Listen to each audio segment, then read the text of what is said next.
Si Kiko Birzaga ang matagal na natin inaantay.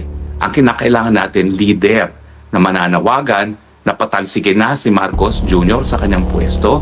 Another day, another delusional, desperate fugitive, Harry Roque, calling for PBBM to be gotten rid of by hook or by crook, by death or kudeta.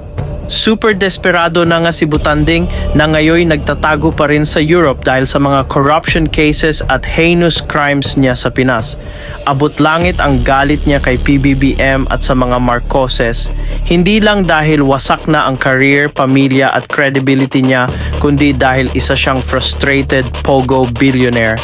Kung hindi lang ipinahinto at ginawang krimen ni PBBM ang Pogo operations, bilyonaryo na sana ngayon ang gagang Butanding na di umano'y may balak pang magtayo ng sariling Pogo hub gamit ang kanyang Biancham Holdings, isang money laundering company di umano na iniimbestigahan noon ng lower house at mga otoridad.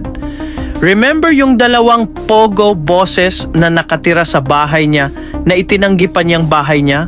Anyway, heto na naman si Butanding Harry, ipinagtatanggol si Meow Saltikman Kiko Barzaga ng Etivac kay Bayadbay at iba pang DDS matapos iwanan ni Kiko sa ere ang mga DDS na hinakot pa niya papuntang Forbes Park sa rally na siya mismo ang nag-organize. Sa tingin ko po, yung mga naunang pagtangka na bumuo ng maramihang tao na protesta para pababain si Marcos Jr., ito po hindi nagtagumpay dahil nga po walang namumuno. At kung kailan nagkaroon tayo ng namumuno, sasabihin nilang ba, lakid pa. Hindi po ata tama yan. Pumutok yung ugat ko na sinabi niyang paulit-ulit na he is willing to die. He is willing to die for his country. So, nung nire-rewind ko na, sabi ko, willing to die, bakit ka umalis kagad for your safety? Kung that's the reason is for your safety, akala ko ba you're willing to die? Pero of course, Butanding is now trying to elevate Kiko into a DDS hero kasi wala na silang choice. Kailangan nilang kumapit sa pinakamay saltik pero useful idiot, lalo na si Harry Roque na sobrang desperado na.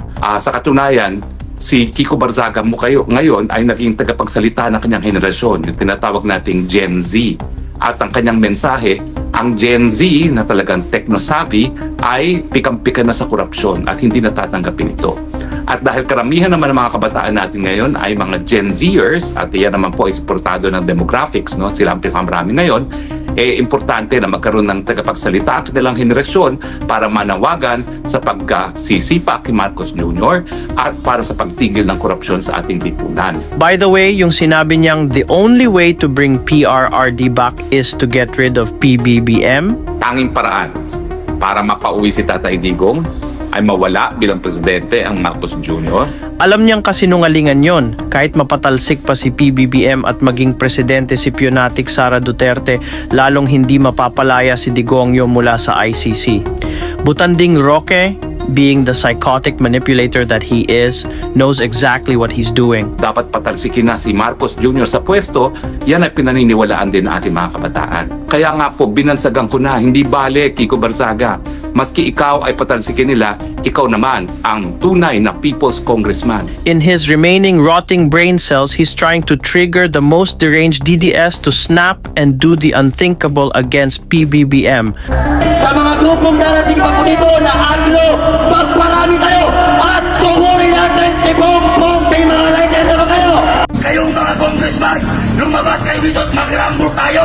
Sa hindi naming mahal na Pangulo na si Bongbong Bangag Marcos Jr., sana po kunin ka na po ni Lord. Sana po hindi na po niya pahabain ang iyong buhay. Pati ang asawa mong si Risa Araneta Marcos. Sana po lahat po kayo, House Speaker Martin Romualdez, Zaldico, matuluyan na po kayo. Sana po hindi na kayo umabot sa 2025. Hindi na po kayo umabot sa December. Sana po kunin na po ni Lord. Happy birthday sa iyo. Maligayang kamatayan sa iyo, Mr. President. Dog whistle ang tawag dyan, and hindi niya sinasabi ng direkta, pero ang layunin niya ay mahagip ng isang baliw na tulad ni Kiko Barzaga ang mensahe at magsakripisyo ng buwis buhay. In short, gusto niyang may gawin yung deranged DDS para sa kanya, to get rid of PBBM. Ay mawala bilang presidente ang Marcos Jr. Meaning to unalive him, and he's made that message clear many times in many ways. Magnanakaw ang mga Marcos. Mamamatay tao ang mga Marcos. Nagtotorture ang mga Marcos. Nagdedesperasido ang mga Marcos. Binebenta ng mga Marcos ang Pilipinas sa mga dayuhan kapalit ng suporta ng mga dayuhan. Ngayon, dahil tuluyan ng nasisiraan ng bait si Butanding Harry, binabanatan na rin niya ang mga yellows at pink lawans gamit ang gaslighting at manipulative tactics, ang kanyang pinaka-expertise kasi isa siyang evil manipulator. Mga style na uubra lang sa mga siraulong DDS, syempre. Bakit nyo tututulan si BP Sara bilang karapat-dapat na tagapagpalit o papalit kay Marcos Jr. dahil nga sa kanyang korupsyon sang-ayon sa saligang batas na iniwan bilang legacy ni Tita Cory? Gumising na kayo sa katotohanan. Kung talaga kayo naniniwala sa malinis na pamumuno, wala pong bahid ng korupsyon si Sara Duterte. And Butanding Harry is doing all this not just out of vengeance, but for his own selfish gain. At dahil hindi na karapat-dapat manatili si Marcos dahil siya'y addict, siya'y corrupt, siya'y mamamatay tao, kinakailangan tanggalin na si Marcos Jr., ipalit na si BP Sara bilang Vice President. Kapangyarihan na natin yan bilang mga mamamayan, soberenyang mamamayang Pilipino. Sa kanyang unti-unting nawawalang katinuan, ang pagkawala ni PBBM ang tingin niyang solusyon sa lahat ng problema niya. Kaya kahit sinong may saltik diyan na pwede niyang i-weaponize at gawing useful idiot, go lang siya. Sabi nga nila, laman loob din yan.